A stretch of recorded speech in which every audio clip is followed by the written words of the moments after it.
আসসালামু আলাইকুম রহমতুল্লাহ। প্রিয় দর্শক, এবার ৩০০ জন নেতাকর্মী সহ বিএনপি থেকে পদত্যাগ করে জামাত ইসলামীতে যোগ দিয়েছে। বরিশাল জেলায় এই ঘটনাটি ঘটে। তো প্রিয় দর্শক, শুধু এই বরিশালে না, এরকম সারা দেশেই বিএনপি থেকে দলে দলে পদত্যাগ করে জামাত ইসলামীতে যোগ দিচ্ছে।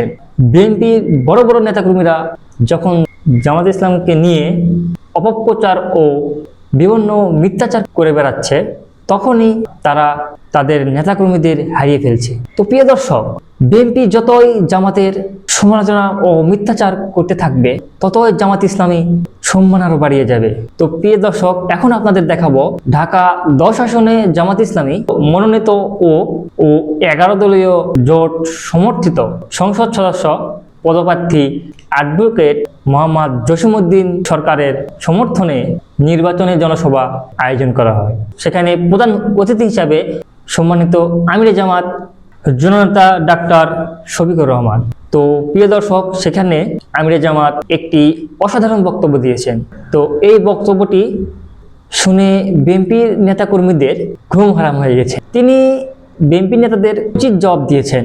তো প্রিয় দর্শক, আমরা বেশি দেরি না করে চলুন ডাক্তার শফিকুর রহমানের বক্তব্যের ভিডিওটা দেখে আসি। আসসালামু আলাইকুম রহমতুল্লাহ। সম্মানিত ধানমন্ডি এলাকাবাসী ভাই ও বোনেরা, আপনারা কেমন আছেন? আলহামদুলিল্লাহ রব্বিল আলামিন, ওয়াসসালাতু ওয়াসসালামু আলা রাসূলিহিল কারীম ওয়া আলা আলিহি ওয়া সাহবিহি ওয়া আহলি বাইতি আজমাইন। আসন্ন 12 ফেব্রুয়ারির নির্বাচন সামনে রেখে ঢাকা 10 আসন, রাজধানীর এই মর্যাদাপূর্ণ আসনে 11 দল সমর্থিত বাংলাদেশ জামাত ইসলামী মনোনীত সংসদ সদস্য পদপ্রার্থী চট্টগ্রাম বিশ্ববিদ্যালয় ছাত্র সংসদের সাবেক নির্বাচিত ভিপি জননেতা জনাব জসিমউদ্দিন সরকারের সমর্থনে এবং গণভোটের পক্ষে আয়োজিত আজকের নির্বাচনী জনসভার সম্মানিত সভাপতি, সভামঞ্চে বসা 11 দলের সম্মানিত নেতৃবৃন্দ, উলামা হজরত, শহীদ পরিবারের গর্বিত সদস্যবৃন্দ, জুলাই যোদ্ধাবৃন্দ, ধানমন্ডি এলাকার ভাই ও বোনেরা, সাংবাদিক বন্ধুগণ, আমি আল্লাহ তাআলার শুকরিয়া আদায় করছি। মহান রব 15.5 বছরের একটানা ফ্যাসিবাদী শাসনের পর আমাদের কলিজার টুকরা, আমাদের বুকের সন্তানদের বুক চিতিয়ে লড়াই করা সংগ্রাম বিপ্লবের মধ্য দিয়ে আমাদেরকে আজকে এখানে দাঁড়াবার সুযোগ করে দিয়েছেন, আলহামদুলিল্লাহ। 5 আগস্ট 24 সালের এই পরিবর্তন, এই বিপ্লব না হলে আমিও এখানে দাঁড়াতে পারতাম না, আপনারাও এখানে এইভাবে এসে বসতে পারতেন না।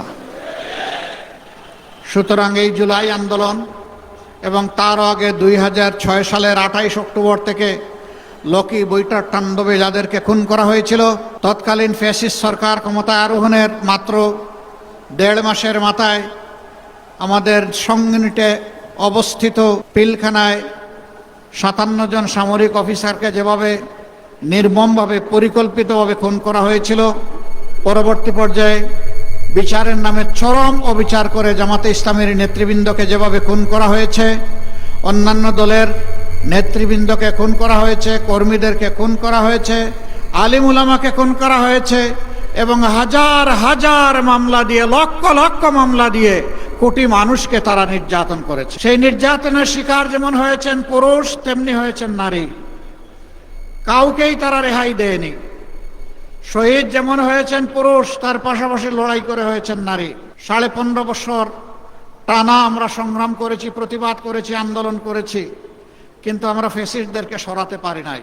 শেষ পর্যন্ত মানুষ ধারণা করে নিয়েছিল কেউ কেউ এরা বোধহয় আর সহজে বিদায় নেবে না।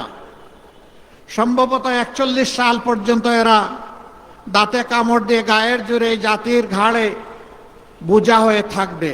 কিন্তু আল্লাহ তাআলা কুন ফায়াকুনের মালিক, আল্লাহ তাআলা ক্ষমতা দিয়ে পরীক্ষা করেন। যারা ব্যর্থ হয়, আল্লাহর প্রতি বিদ্রোহী হয়ে উঠে, আল্লাহ তাদেরকে শাস্তির মুখোমুখি করেন। তুতিল মুলকা মান তাশা ওয়া তানজিউল মুলকা মিম্মান তাশা।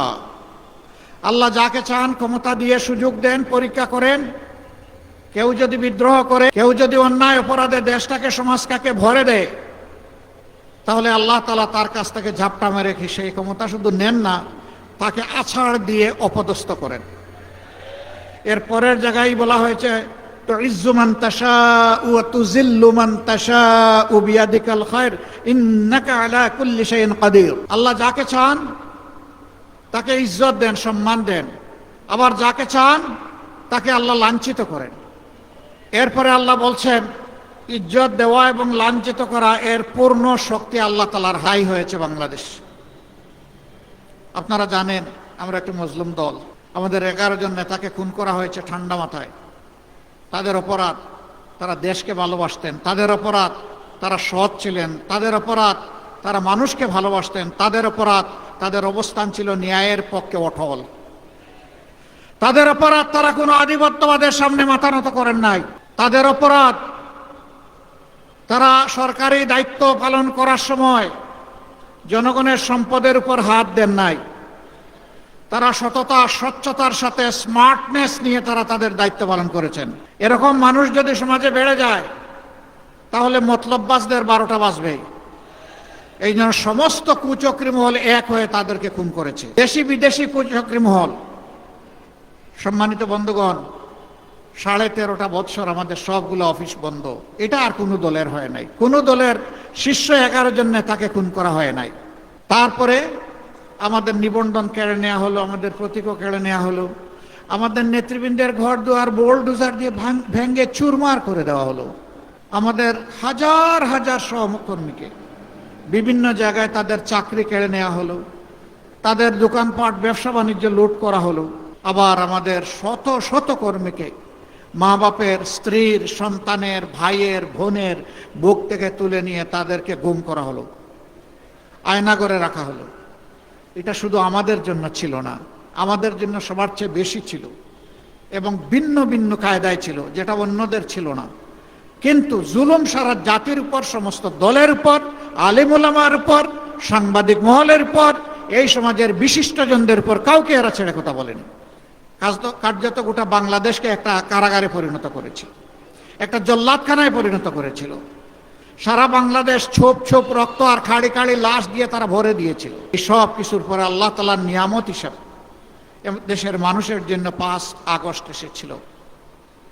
এই মজলুম দলটির পক্ষ থেকে সারাতেই ঘোষণা দেয়া হলো আমরা আমাদের উপর জুলুম নির্যাতনের কারণে দল হিসাবে কারো উপর থেকে আমরা প্রতিশোধ নেব না, তবে ক্ষতিগ্রস্ত ব্যক্তি এবং পরিবার তারা যদি ন্যায় বিচার চাওয়ার জন্য আদালতে যায় তাদেরকে আমরা সর্বাত্মক সহযোগিতা দেব।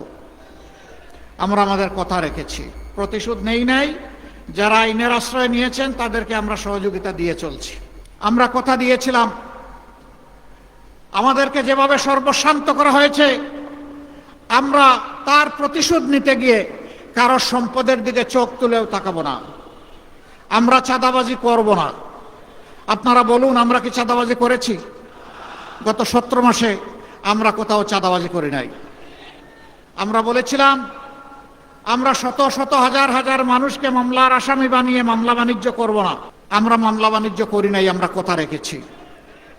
আমরা বলেছিলাম এদেশে 5 তারিখ থেকে কোনো প্রশাসন ছিল না, সরকার ছিল না। আমাদের কর্মীদেরকে বলেছিলাম এবার স্বেচ্ছাসেবী হয়ে জনগণের জীবন, ইজ্জত এবং সম্পদের পাহারাদার হয়ে যাও। আমাদের লক্ষ লক্ষ কর্মী সারা বাংলাদেশে সমস্ত ধর্মীয় প্রতিষ্ঠান, সকল ধর্মের ভালনারেবল হাউসেস এবং যাদের পটেনশিয়াল রিস্ক ছিল ক্ষতিগ্রস্ত হওয়ার তাদেরকে আমরা পাহারা দিয়েছি। এমনকি যে পুলিশ বাহিনী আমাদের অনেক ক্ষতি করেছে, আপনারা শুনে অবাক হবেন, আমরা পুলিশের ঊর্ধ্বতন কর্মকর্তাদের সাথে বসে বলেছি আপনারা আপনাদের দায়িত্ব পালন করুন। তারা বলেছে আমরা শঙ্কিত এবং আমাদের হাতে লজিস্টিক নাই, অনেক জায়গায় বসার পরিবেশ নাই, অনেক জায়গায় চেয়ার টেবিল পর্যন্ত গুড়িয়ে গেছে, পুড়িয়ে গেছে, লুট হয়ে গেছে। আমরা বলেছিলাম আমরা আপনাদের পাশে আছি, আমরা এগুলা সরবরাহ করব। তারা তখন বলেছিলেন থানার ভিতর আমরা অনিরাপদ মনে করছি। আমরা বলেছিলাম থানার ভিতরে আপনারা কাজ করবেন, বাহিরে আমরা পাহারা দেব। অবাক করা কাণ্ড, যাদের হাতে আমাদের শত শত সহকর্মী খুন হয়েছেন তাদেরকে আমরা সেদিন পাহারা দিয়েছিলাম। আপনারা বলবেন কেন এই কাজ করতে গেলেন, এটাকে অন্যায়কে সমর্থন করা হলো না? বন্ধুগণ, সারা বিশ্বের অনেক দেশ ঘোরার সুযোগ আল্লাহ তাআলা আমাকে দিয়েছেন। আমি দুনিয়ায় এমন কোনো দেশ খুঁজে পাইনি যেই দেশ পুলিশ ছাড়া চলতে পারে, কিন্তু দুনিয়ায় কিছু কিছু দেশ এবং অঞ্চল পেয়েছি যেই দেশ কিংবা অঞ্চলে নিজস্ব কোনো সেনাবাহিনী নাই। পুলিশ আমাদের লাগবেই। সেই পুলিশকে আস্থায় ফিরিয়ে আনা, তাদেরকে তাদের নিজের কাজকর্মের জন্য, অতীতের জন্য অনুশোচনার সুযোগ দেওয়া, এটা ছিল আমাদের নৈতিক দায়িত্ব। আমরা সেই সুযোগ তাদেরকে দিয়েছি। আমরা প্রতিশোধ নেই কারো উপর। আমরা না বলেছি যে আমরা প্রতিশোধ নেব না। প্রিয় দেশবাসী, এত যন্ত্রণা বুকে নিয়ে আমরা প্রত্যেকটি শহীদ পরিবারের দুয়ারে দুয়ারে গিয়ে হাজির হওয়ার চেষ্টা করেছি।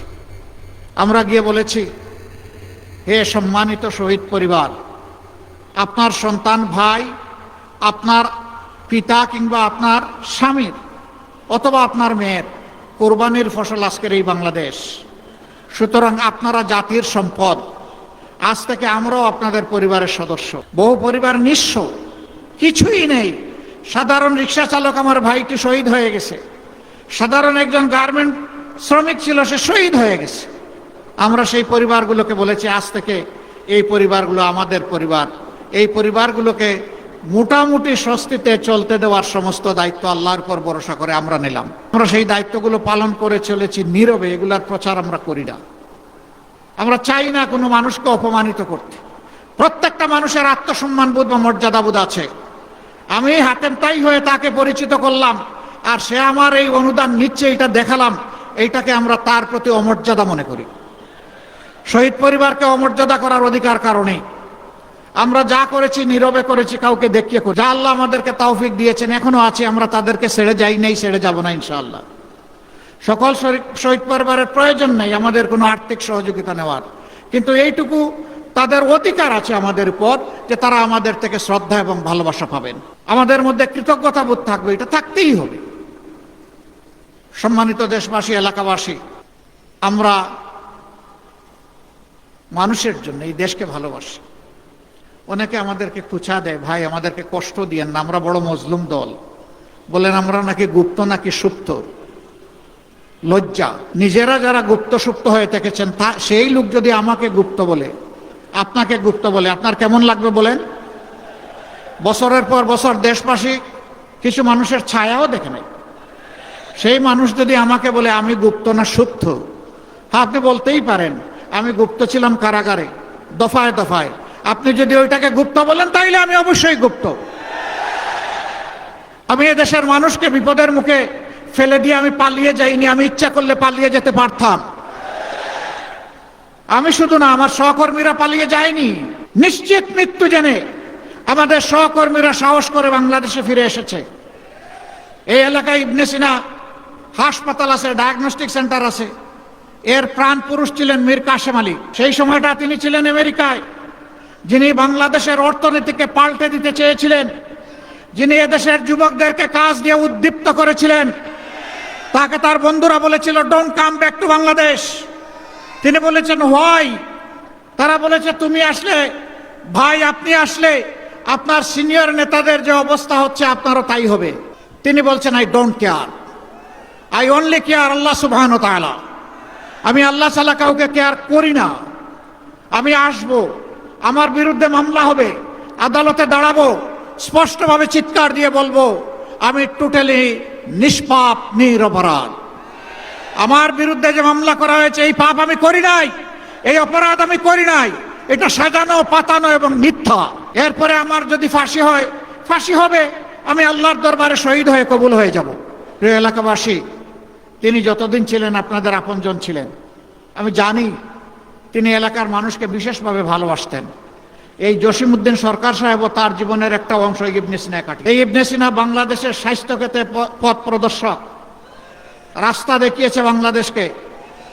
বহু হাসপাতাল আছে মানুষ যায় না, আর এই হাসপাতাল আছে লোক ধারণের, মানে তিল ধারণের ঠাই নাই, ঠাই নাই। কেন? এখানে মানুষ এসে একটু মর্যাদা পায়, একটু ভালোবাসা পায়। বাংলাদেশ জামাতে ইসলামী যদি আল্লাহর মেহেরবানিতে দেশ সেবার সুযোগ পায় 11 দলকে সাথে নিয়ে, তেমনি একটি মানবিক বাংলাদেশ আমরা উপহার দেব ইনশাআল্লাহ। একটু আগে ডাকসুর বিপি এখানে কথা বলে গিয়েছে। আমাকে মাঝে মাঝে লোকেরা জিজ্ঞেস করে আপনারা দেশ চালালে দেশটা কেমন হবে? আমি বলি আল্লাহর মেহেরবানিতে 4 মাসের ডাকসু যেমন দেখতে পাচ্ছেন তার চেয়েও ভালো হবে ইনশাআল্লাহ। আমরা কথা দিব সেই কথা, যে কথা আমরা রাখতে পারবো। আফসোস, অনেকে এখন আগামী 100 বছর এই জাতির যা দরকার তাও দিয়া দিচ্ছেন। 50 কোটি গাছ, এত জায়গা নাই রে ভাই আমার দেশে। ঘরে ঘরে ফ্যামিলি কার্ড মায়েদের হাতে, কি দরদ মায়েদের। একদিকে মায়েদের হাতে ফ্যামিলি কার্ড, আর একদিকে মায়েদের গায়ে নিজের হাত। হুঙ্কার দিয়ে ক্ষমতার কোনো খবর নাই, মনে হয় যেন এখনই ক্ষমতার দাপটে অস্থির। হুঙ্কার দিয়ে কেউ কেউ বলছেন পর্দানসীন কোনো মেয়ে যদি বুট চাইতে কোথাও ক্যাম্পেইন করতে আসে তার কাপড় খুলে দেবা। লজ্জা! এগুলা কুলাঙ্গার। এগুলা কি কোনো মায়ের গর্ভ থেকে জন্ম নেয় নাই?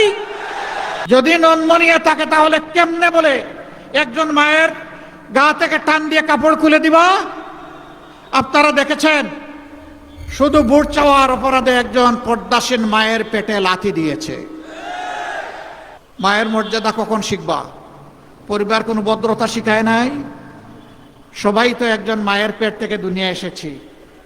আমি তাদের প্রতি অনুরোধ করব, আগে নিজের মাকে সম্মান করতে শেখো, নিজের বোনকে সম্মান করতে শিখো, নিজের প্রিয়তমা স্ত্রীকে সম্মান করতে শিখো, নিজের মেয়েকে সম্মান করতে শিখো। তাহলে বাংলাদেশের 9 কোটি মাকে তোমরা সম্মান করতে পারবা। মনে রাখবা, জুলাইয়ের আন্দোলন এমনি এমনি সফল হয় নাই। 15 জুলাই যখন ঢাকা বিশ্ববিদ্যালয়ে আমাদের কলিজার টুকরা মেয়েদের গায়ে হাত দেওয়া হয়েছিল, সেদিনই বাংলাদেশ জ্বলে উঠেছিল।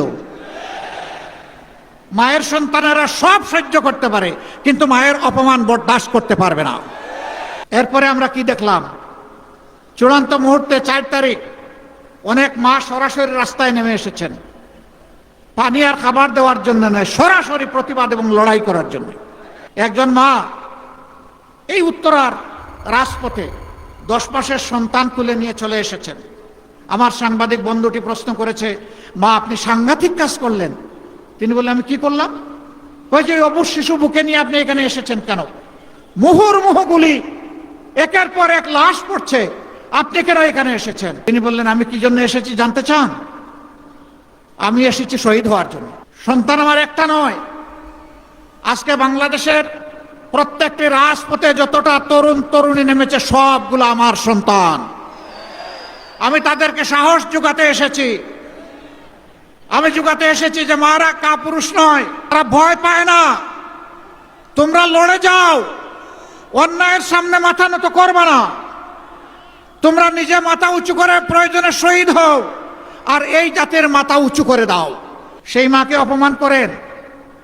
সেই মায়েরা ঢাকা বিশ্ববিদ্যালয়ের রাজপথে লড়াই না করলে অনেকের আজকে চিৎকার দেওয়ার সুযোগ হতো না, হুমকি দেওয়ার সুযোগ হতো না। জেলে একসাথে ছিলাম অনেকের সাথে, অনেকে হিসাব করছিলেন 29 সালের নির্বাচন নিয়ে। 26 সালের নির্বাচনে এসে এখন হুঙ্কার দিচ্ছেন আমার মাকে অপমান। জোড় হাতে অনুরোধ করি, তওবা করে এই কাজ থেকে ফিরে আসুন। মায়েদের কাছে ক্ষমা চান প্রকাশ্যে, আল্লাহর কাছে ক্ষমা চান। আল্লাহ চাইলে ক্ষমা করে দিবেন, মারা চাইলেও তারা ক্ষমা করে দেবেন। কিন্তু যদি এই কাজ অব্যাহত রাখেন তাহলে মনে রাখবেন, স্বৈরশাসকের গুলিকে যারা পরোয়া করে না, সেই মায়ের সন্তানেরা মায়ের কোনো অপমান সেইভাবে সহ্য করবে না। কোন বাংলাদেশ আপনারা গড়তে চান? যে বাংলাদেশে আমার মায়ের ইজ্জত থাকবে না, ওই বাংলাদেশ আমরা চাই না। যেই বাংলাদেশে আমার মা তার ঘরে চলাচলে এবং তার কর্মস্থলে নিরাপত্তা এবং সম্মান নিয়ে থাকবেন, সেই বাংলাদেশ আমরা গড়তে চাই। ওই পুরানা বন্দোবস্ত রাজনীতির আর চাই না। ওটা পচা, ওটা পচা, ওটা পচা। পচা রাজনীতিকে বদলে দেওয়ার জন্য এই 12 ফেব্রুয়ারি ইনশাআল্লাহ। যারা চাঁদাবাজি করে তাদেরও ভয়ের কোনো কারণ নাই, যারা দুর্নীতি করে তাদেরও চিন্তার কোনো কারণ নাই। আমরা তাদেরকে সৎ পথে চলার জন্য ইনশাআল্লাহ সম্মানের সাথে কাজ দেব ইনশাআল্লাহ। যুব সমাজ লড়াই করেছ, সেদিন রাস্তায় নেমে বলেছিলা দে দে মরে দে, একটুখানি বেকার ভাতা দে। এই স্লোগান কেউ দিয়েছিল যুব সমাজ? নো, যুব সমাজ বলেছিল উই ওয়ান্ট জাস্টিস। আমরা আমাদের অধিকার চাই, কাজের অধিকার চাই, ওই ফালতু কৌটা চাই না। তারা কাজ চেয়েছিল, বেকার ভাতা চায়নি। আমরা যুবকদের হাতে আল্লাহর কসম বেকার ভাতা দিতে চাই না, তাদেরকে অপমান করতে চাই না। তাদের হাতগুলোকে মজবুত করে তাদেরকে বাংলাদেশের দায়িত্ব দিতে চাই। এই দেশ তারা গড়ে দেবে। তারা বসবে বাংলাদেশ নামে উড়োজাহাজের ককপিটে, আমরা বসবো ইনশাআল্লাহ প্যাসেঞ্জারের সিটে। আমাদের যুবকরা বাংলাদেশ নামক উড়োজাহাজ দ্রুত গতিতে চালিয়ে সামনের দিকে নিয়ে যাবে, ঊর্ধ্ব গতিতে ইনশাআল্লাহ। এ বিশ্বাস আমাদের আছে। লড়াই করে আমাদের হাদি জীবন দিয়েছে, লড়াই করে আবু সাইদ জীবন দিয়েছে, আধিপত্যবাদের বিরুদ্ধে প্রতিবাদ করে আবরার ফায়াদ শহীদ হয়েছে। এই দেশের যুবকেরা দমে যাবে না ইনশাআল্লাহ। আসো তাই 12 তারিখ নতুন বাংলাদেশের পক্ষে, পরিবর্তনের বাংলাদেশের পক্ষে আমাদের প্রথম ভোটটি হোক হা ভোট। যারা এই গণভোটে হা বলবেন, আমরা বুঝবো তারা বাংলাদেশের মানুষকে, 24 শহীদদেরকে তারা স্বীকার করছেন, স্বীকৃতি দিচ্ছেন এবং সম্মান দেখাতে চান। তারা ফেসিবাদ ফিরে আসুক এটা চান না, চাঁদাবাজি দুর্নীতিতে দেশ ধ্বংস হয়ে যাক এটা চান না, ব্যাংক ডাকাতি শেয়ার মার্কেট লুটপাট তারা চান না, ঘরে ঘরে মা বোনদেরকে বেইজ্জত করা হোক এটা তারা চান না। তারা একটা নিরাপদ বাংলাদেশ চান। তারা হার পক্ষে ভোট দিবেন ইনশাআল্লাহ। আপনারা হা ভোট দিবেন? আবার একটু হাত তুলেন ভালো করে, হা ভোট দিবেন ইনশাআল্লাহ। আমরা নিজেরা দিব, আপনজনকে নিয়ে আমরা যাব, প্রতিবেশীকে সঙ্গী বানাবো, প্রিয়জনকেও আমরা সামিল করব। সারা দেশবাসী মিলে হা ভোটের বিজয় ইনশাআল্লাহ আমরা ছিনিয়ে আনবো ইনশাআল্লাহ। ধন্যবাদ আপনাদেরকে। এরপরে একটা সরকার তো লাগবে, সেই সরকার হবে ইনশাআল্লাহ 18 কোটি মানুষের সরকার। কোনো দলের নয়, কোনো গোষ্ঠীর নয়, কোনো পরিবারের নয়, এমনকি কোনো জোটেরও নয়। আমরা যদিও 11 দল একত্রিত হয়েছি নির্বাচনের জন্য, একটা ঐক্যবদ্ধ জাতি গঠনের বার্তা দেওয়ার জন্য, যেই জাতিকে আমরা আর বিভক্ত করতে চাই না ধর্ম বর্ণ বা কোনো কারণে। সবাই মিলে বাংলাদেশ, সবাইকে নিয়েই বাংলাদেশ, সবার জন্য বাংলাদেশ, সেই বাংলাদেশটাই আমরা করতে চাচ্ছি ইনশাআল্লাহ। এই জন্যে ইনসাফের প্রতীক দাঁড়িপাল্লা আছে, আরও আমাদের সঙ্গী সংগঠন যেখানে যেটা আছে সেইটাই আমাদের 11 দলের বার্তা। আমি বলেছিলাম আমি জামাত ইসলামের বিজয় চাই না। আপনারা বলবেন আশ্চর্য, তাইলে এই দল আপনি করেন কেন, এই দলের আমির আপনি হয়েছেন কেন যদি এটার বিজয় না চান? আমি আসলেই জামাতে ইসলামের বিজয় চাই না, আমি 18 কোটি মানুষের বিজয় চাই। 18 কোটি মানুষের বিজয় নিশ্চিত হলে আপনি আমি সবাই আলহামদুলিল্লাহ গর্বিত হয়ে যাব, উপকৃত হয়ে যাব। সেই বাংলাদেশটাই দেখতে চাচ্ছি। যারা বিভিন্ন কথা বলে জাতিকে বিভক্ত করতে চায় ওদেরকে তাড়িয়ে দেবে। 54 বছর জাতিকে বিভক্ত করে গোলাম বানিয়ে রাখা হয়েছিল, এই জাতিকে আর কারো গোলাম বানাতে দেওয়া হবে না। 24-এর শহীদ সহ সকল শহীদদেরকে কথা দিচ্ছি, আল্লাহ আমাদেরকে সুযোগ দিলে তোমাদের হত্যাকারীদের বিচারেই বাংলার মাটিতে হবে ইনশাআল্লাহ। আমরা কথা দিচ্ছি, তোমরা যে আকাঙ্ক্ষা হৃদয়ে নিয়ে লড়াই করেছিলে সে আকাঙ্ক্ষা বাস্তবায়নে আমরা আমাদের সর্বশক্তি নিয়োগ করব। আমরা পিছপা হব না ইনশাআল্লাহ। সেই ন্যায় ইনসাফের দেশটি কায়েম করার জন্য আমরা 12 তারিখ আপনাদের ভোট চাই, দোয়া চাই, ভালোবাসা চাই, সমর্থন চাই, সহযোগিতা চাই। ধানমন্ডি এলাকার কিছু সমস্যার ব্যাপারে কথা বলা হয়েছে। সমস্যাগুলো আহামরি কিছু না, কিন্তু যারা এই এলাকাগুলোর দায়িত্ব পালন করেছেন ওদের মগজটা ভালো ছিল না, এই জন্য একটা পরিচ্ছন্ন এলাকাকে তারা এইরকম করে রেখেছেন। ইনশাআল্লাহ এই দাবিগুলা আপনাদের কোনো দাবি উত্থাপন করা লাগবে না, ওই সরকারের নৈতিক দায়িত্ব হিসাবে আমরা তা বাস্তবায়ন করবো ইনশাআল্লাহ। এখানে একসময় টেনার ইন্ডাস্ট্রি ছিল, গড়ে গড়ে ছিল, আজকে এটা স্থানান্তরিত হয়েছে, কিন্তু তাদেরকে মর্যাদার সাথে সেখানে বসানো হয়নি। অনেক সমস্যা তাদের আছে।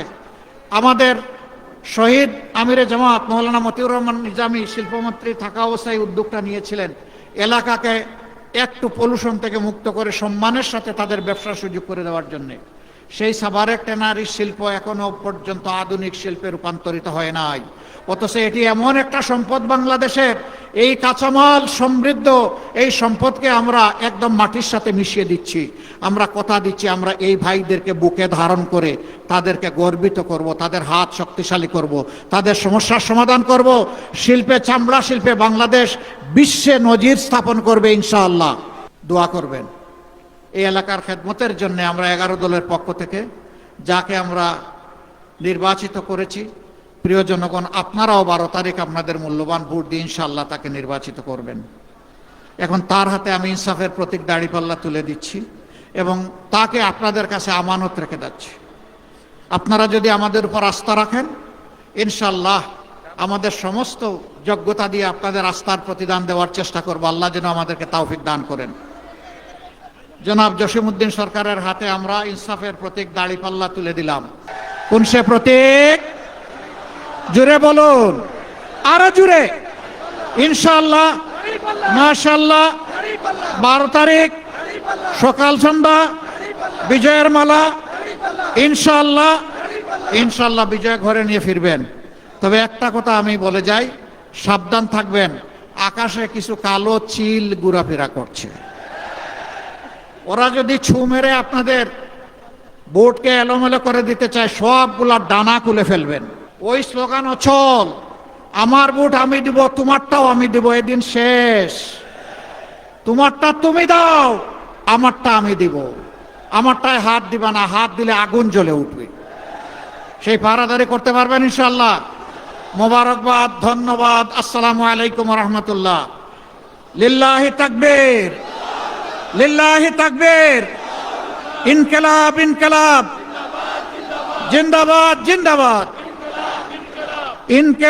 ইনকিলাব জিন্দাবাদ।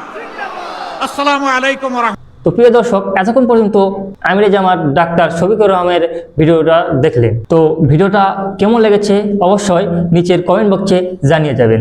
এই বলে আজকের ভিডিও এখানেই শেষ করছি। আসসালামু আলাইকুম।